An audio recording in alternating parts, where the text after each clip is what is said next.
नमस्कार, सीएनबीसी आवाज Motilal Oswal live studio में आप सभी का स्वागत है। आप देख रहे हैं खिलाड़ी नंबर 1। मैं हूं आपके साथ श्रेया ठाकुर। हफ्ते का आखिरी कारोबारी दिन और भारत पाकिस्तान के बीच तनाव को देखते हुए मार्केट की स्थिति, भारतीय बाजार की स्थिति थोड़ी सी आपको आज डमाडोल की स्थिति में देखने को मिलेगी। निफ्टी देखिए लगभग 1.5% की गिरावट के साथ 23,992 के लेवल पर कारोबार कर रहा है।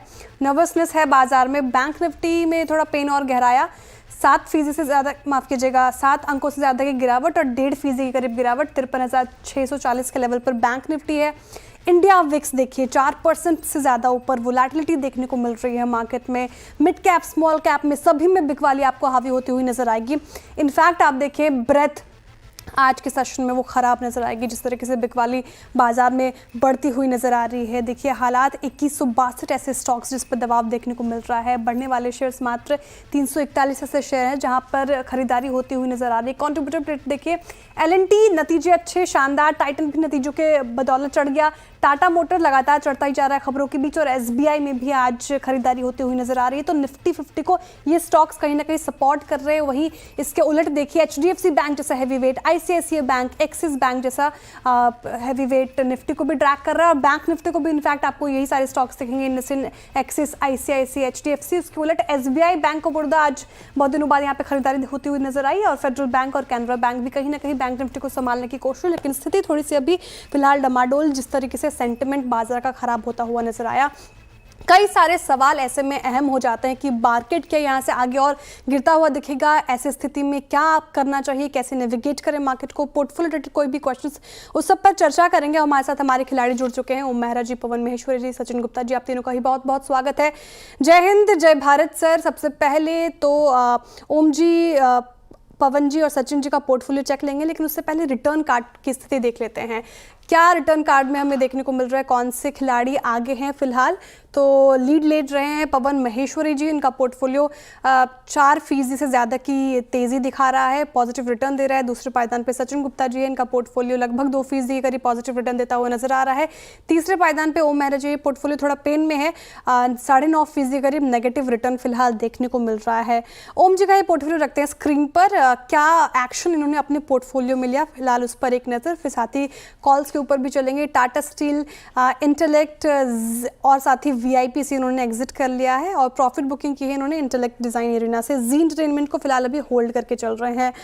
ओम मेहरा जी, बाजार में आज चौतरफा बिकवाली, पीएसयू बैंक को छोड़ दीजिए तो सेक्टर स्पेसिफिक पे बात करें तो दबाव देखने को मिल रहा है। ऐसी स्थिति में पहली पिक आपकी क्या होगी? जी मैं 1 मिनट का टाइम लूंगा मुझे आप। बिल्कुल बिल्कुल लीजिए ओम। जिस तरीके से बाजार में बिकवाली है, स्टॉक्स भी ढूंढना मुश्किल हो जाता है, ट्रेड देना भी मुश्किल हो जाता है। मैं समझ सकती हूँ ऐसी स्थिति में फिलहाल। कोई बात नहीं, आप अपना समय ले सकते हैं। पवन जी का तब तक एक बार पोर्टफोलियो रख देते हैं स्क्रीन पर, क्या एक्शन लिया उन्होंने और उस पर नज़र रख लेते हैं, साथ ही उनसे पिक्स की जानकारी लेंगे। कोफोर्ज और चंबल फर्टिलाइजर सेल साइड की ट्रेड थी, प्रॉफिट बुकिंग कर ली है। कोफोर्ज बाई साइड की ट्रेड थी, वहाँ पर भी प्रॉफिट बुकिंग कर ली है। पवन जी, आपकी पिक पहली? श्रेया, जय हिंद। और एसबीआई लाइफ इंश्योरेंस कंपनी मेरे को जो है इस वक्त एक अच्छा शॉर्ट का ट्रेंड नजर आ रहा है। 1712 रुपए में अभी इसका सीएमपी चल रहा है।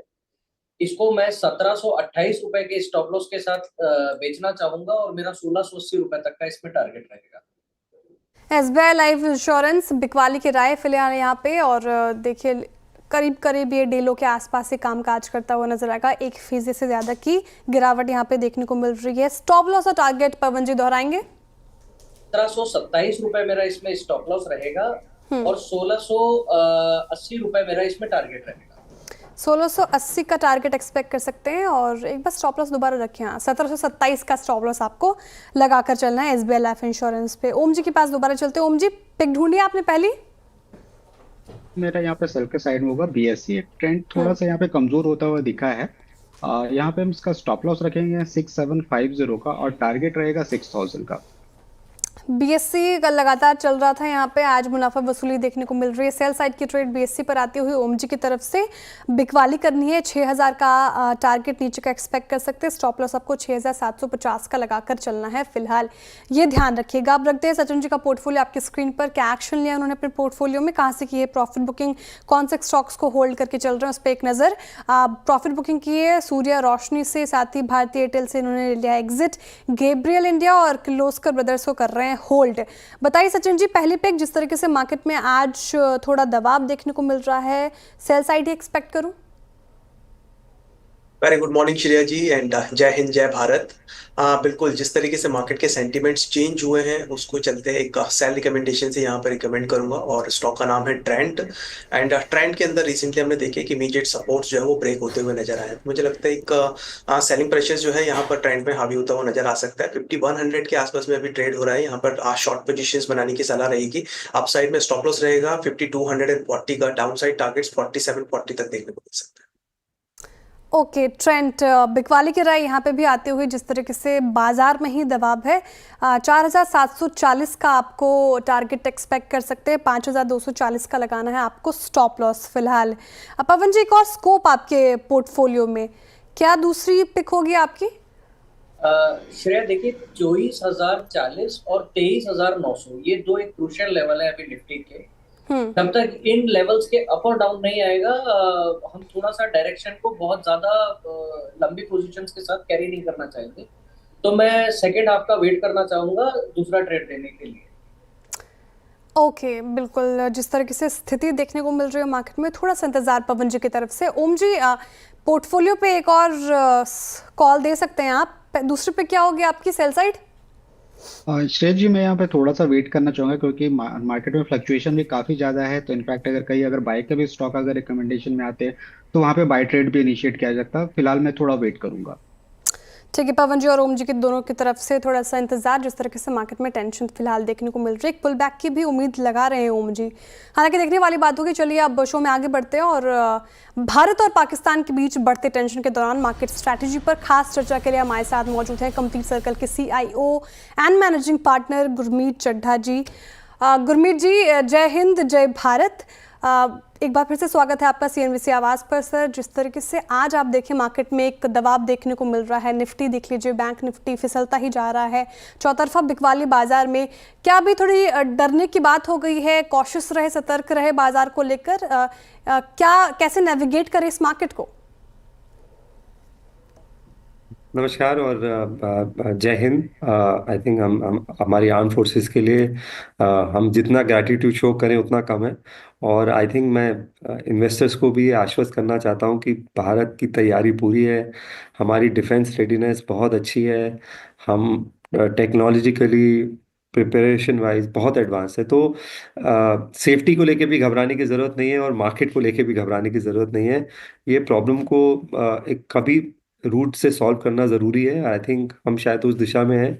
मार्केट थोड़ा वोलेटाइल रहेगा क्योंकि जब भी कोई मिलिट्री एस्केलेशन होता है, चाहे वो डोमेस्टिक हुआ हो इंडिया में, और कई इंस्टेंसेस हुए हैं, उरी है, बालाकोट है, right up to Kargil war, बाजार वोलेटाइल रहता है। बट हमने देखा है कि जब ये इवेंट पास हो जाता है तो बाजार बहुत शानदार रिकवरी भी करता है। तो स्टेबल रहिए, कुछ भी घबराने की ज़रूरत नहीं है। और मैक्रो पिक्चर बहुत भारत का बेटर है, बहुत स्टेबल है। आप देखिए, क्रूड $60 है। US के साथ हमारा डील बहुत बहुत जल्दी संपूर्ण होगा। यूके के साथ ऑलरेडी एक ट्रेड डील हो गया है। ग्लोबली सेंट्रल बैंक सब रेट कट कर रहे हैं। फेड भी बाइंग कर रहा है बॉन्ड्स की, रेट कट नहीं किया है बट बाइंग, बॉन्ड्स की सबसे बड़ी बॉन्ड बाइंग उन्होंने 2 दिन पहले करी है, लगभग $25 बिलियन की। तो मैक्रो पिक्चर बहुत अच्छा हो रहा है और भारत के लिए चीज़ें काफ़ी अच्छी हैं। बस ये थोड़ा जब कन्फ्लिक्ट ईज ऑफ होगा तो आपको जो है और अपॉर्चुनिटी देखने को मिलेंगे। बिल्कुल, तस्वीर अच्छी है बाजार की। गुरमीत जी, सही कहा आपने और एक एक शब्द से मैं अग्री करती हूँ आपकी।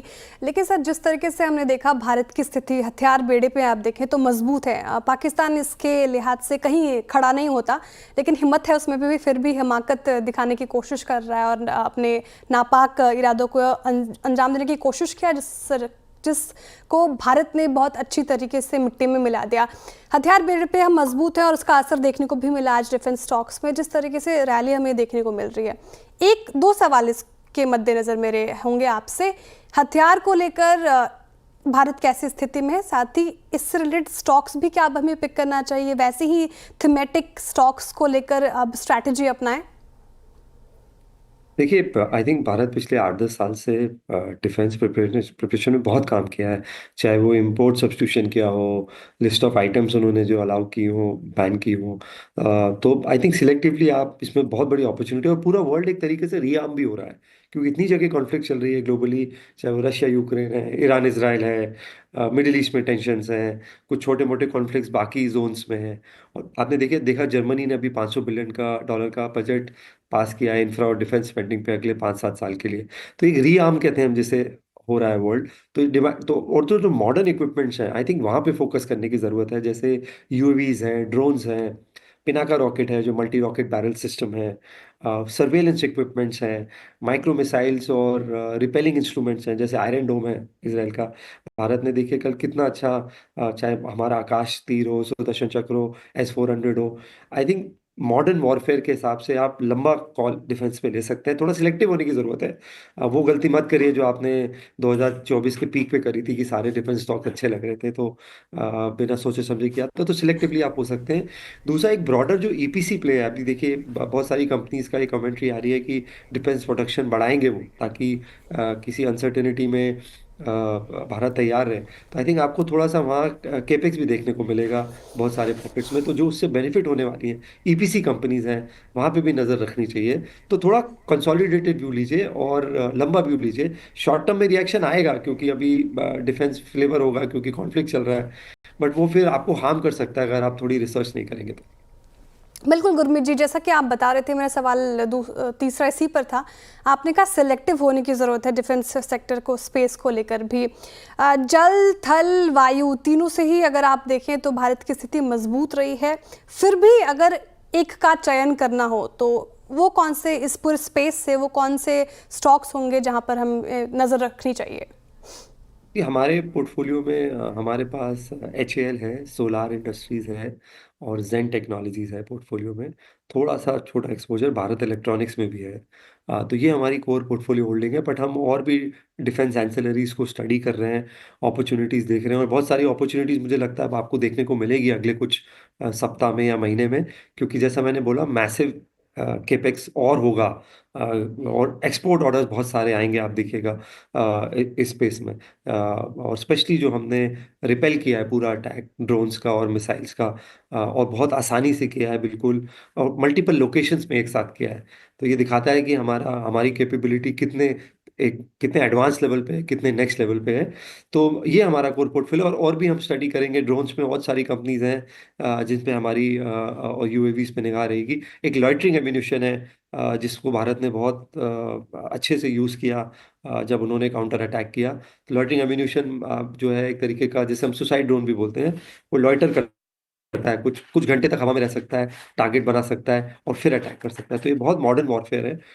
तो इस पे भी हम थोड़ी सी स्टडी कर रहे हैं। एक आखिरी सवाल गुरमीत जी, क्योंकि समय उतना है नहीं, लेकिन मैं आपसे जानना चाहती हूँ, आप क्योंकि अर्थव्यवस्था को इतनी अच्छे से पकड़ रखते हैं, अर्थव्यवस्था को लेकर आपने सभी देशों की अर्थव्यवस्था पर नजर रखी, आपकी ट्वीट्स भी देखते रहती हूँ गुरमीत जी। मैं अब पाकिस्तान की अर्थव्यवस्था कैसी है? जिस तरीके से वो हिमाकत दिखा रहा है, जहाँ पे खाने को लाले पड़े हैं, लेकिन डिफेंस पे वो खर्चा कर रहा है पाकिस्तान, वहाँ की अर्थव्यवस्था कैसी है? क्या हैसियत है ये और वार एस्केलेट कर सकता है? आपका अनुभव, आपका एक्सपीरियंस, आपकी रिसर्च क्या कहती है? मेरे हिसाब से तो हमें कंपैरिजन करना ही नहीं चाहिए। आई थिंक अगर हम उनको कंपैरिजन कर रहे हैं तो हम एक तरीके से हम अपनी इंसल्ट कर रहे हैं। तो मुझे लगता नहीं है कोई लेवल है, कोई कंपैरिजन बनता भी है।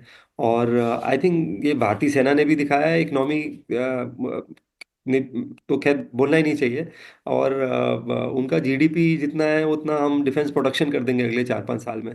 तो मुझे लगता है कि कंपैरिजन ही गलत है और नहीं है। उनकी फॉरेन एक्सचेंज रिजर्व मुश्किल से $10 बिलियन भी नहीं बचे होंगे इस कॉन्फ्लिक्ट के बाद। इतना ज़्यादा डेट है, कंटिन्यूसली वो लोन्स ले रहे हैं, अर्थव्यवस्था काफ़ी ख़राब है। और सबसे बड़ी बात है, कोई गवर्नमेंट ही नहीं है, it's it's there is no democratic elected government. तो आर्मी रूल करती है वहाँ पे, तो मेरे हिसाब से कंपैरिजन ही बनता नहीं है। और आई थिंक ये जैसा मैंने बोला और मैंने पहले भी बोला है कि ये प्रॉब्लम रूट से सॉल्व होना ज़रूरी है और ये ब्रॉडर मैक्रो इकोनॉमिक स्टेबिलिटी के लिए ज़रूरी है। तो कि ये प्रॉब्लम एक बार अब रूट से सॉल्व हो, और जब प्रॉब्लम रूट से सॉल्व होगी तो थोड़ा बहुत मार्केट वोलेटिलिटी है, बट ठीक है, अगर देश सेफ है तो ही मार्केट सेफ है। और सबसे पहले हमारे फोकस होना चाहिए कि कंट्री में स्टेबिलिटी रहे। और मुझे बहुत कॉन्फिडेंस है कि इंडिया जो है वो बहुत बहुत बहुत नॉच ऊपर है, तो they are no competition to us.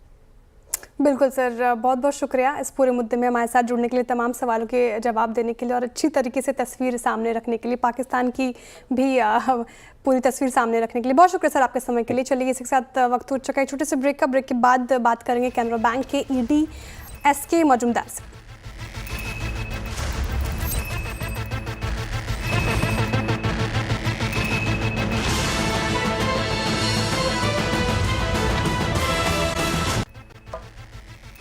Welcome back. आप देख रहे हैं खिलाड़ी नंबर 1 CNBC आवाज़ पर। और जाते जाते हमने कैनरा बैंक के मैनेजमेंट से बातचीत करने के लिए कहा था, तो शो में आगे बढ़ते हैं और देखिए Q4 में कैनरा बैंक के नतीजे मिले जुले रहे। कंपनी की नेट इंटरेस्ट रेवेन्यू की बात करें तो करीब 1.5% घटी है, लेकिन मुनाफे में 33% की ग्रोथ भी आई है। एसेट क्वालिटी में भी सुधार देखा गया। नतीजों और ग्रोथ आउटलुक पर बात करने के लिए हमारे साथ कंपनी के एग्जीक्यूटिव डायरेक्टर एसके मजूमदार जी जुड़े हुए हैं। एसके जी, बहुत स्वागत है आपका CNBC आवाज़ पर। सर, बहुत शुक्रिया CNBC आवाज़ को वक्त देने के लिए। सबसे पहला सवाल मेरा यही होगा, नेट इंटरेस्ट मार्जिन पर थोड़ी हमें प्रेशर देखने को मिला, वहां पे गिरावट देखने को मिली, वजह क्या रही सर? बिफोर आपका प्रश्न की जवाब देने के पहले आई वांट टू से, सबसे पहले मैं आपको ये बताना चाहूँगा कि हमारी बैंक की सभी पैरामीटर्स पर अच्छा प्रदर्शन रहा है इस क्वार्टर।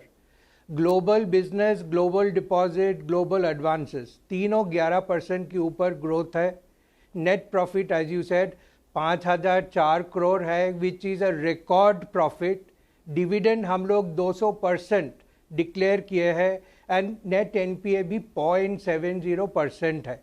नाउ कमिंग टू जो नेट इंटरेस्ट मार्जिन की आप बात कर रहे हो, वो इट इज़ अ प्रेशर जो है लास्ट फ्यू क्वार्टर से हम लोग देख रहे हैं कि there is a tight liquidity situation in the market, and there is also a rate cut which has happened of 50 basis point during last one quarter, which immediately gets passed on to जो repo linked जो products है, that is EBLR linked loans पे।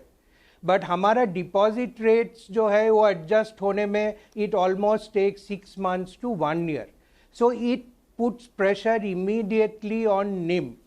But the positive side ये है कि there is a marked improvement in liquidity in the system which will cushion this sharpness in margin, the deteriorating margin. And we are very confident कि हम लोग ये जो current margin है of around 2.8 वो मेंटेन कर पाएंगे, that it will be between 2.75 and 2.8 during this 25-26. Initial quarters थोड़ा चैलेंज रहेगा, but we will make it up in the next 2 quarters. बिल्कुल सर, कॉन्ग्रेचुलेशंस, आपने सभी मोर्चे पर अच्छे नंबर्स पेश किए।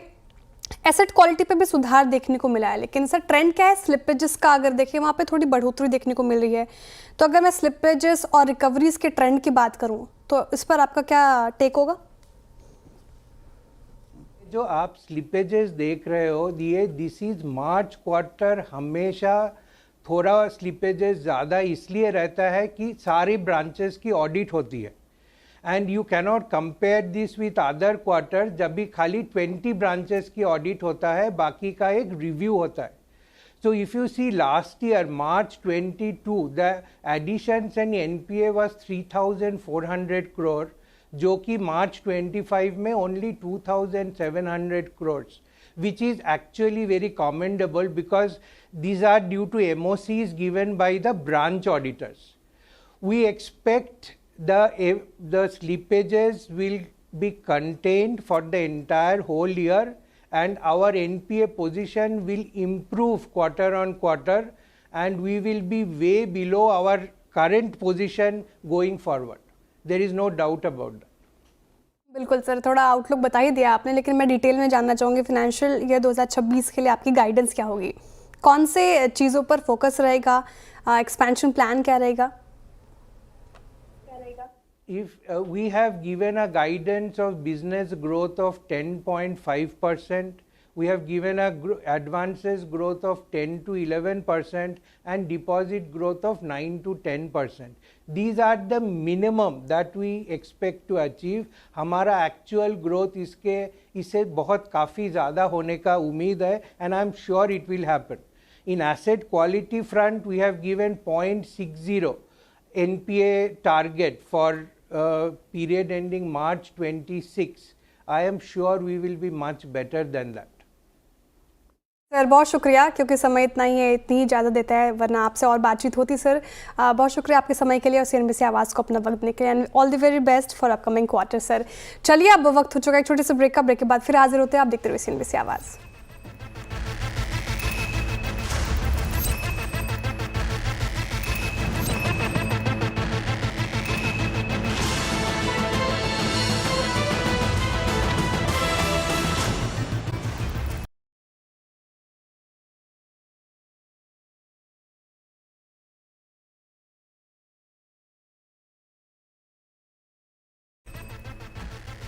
वेलकम बैक, आप देख रहे हैं खिलाड़ी नंबर 1 CNBC आवाज़ पर। चलिए वक्त हो चुका है शो को आखिरी सेगमेंट की तरफ मोड़ने का। फटाफट से हम स्क्रीन पर लेकर आते हैं हमारे खिलाड़ी के पोर्टफोलियो। शुरुआत करते हैं ओम जी की पोर्टफोलियो के साथ। क्या स्थिति यहाँ पे देखने को मिल रही है पवन जी की? इनफैक्ट SBI लाइफ सेल की कॉल दी, टारगेट प्राइस 1680, स्टॉप लॉस 1727 का लगाकर चलना है आपको।